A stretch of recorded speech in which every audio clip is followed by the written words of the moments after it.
Nanawagan ang One Bangsamoro Movement sa Commission on Elections na agad umaksyon sa inihahing election offense at disqualification case laban kay Misamis Oriental Governor Peter Bong Unabia. Kaugnay po ng muna'y malawakang pamimili rin ng boto sa BARM. Sa isang open letter, iginit ng One Bangsamoro kasama ang iba pang Muslim organization sa bansa ang agarang resolusyon sa verified intervention na isinampa nila sa COMELEC laban kay Governor Unabia.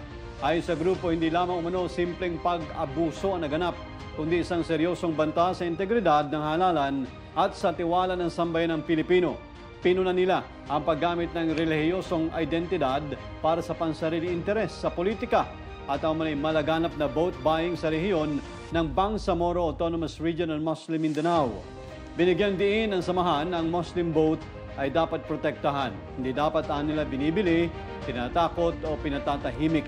Dagdag nila, matagal nang pinaglaban ng Bangsamoro ang kanilang karapatang makilahok ng patas sa demokratikong proseso at hindi ito dapat nilalapastangan sa pamamagitan ng mga maruruming taktika.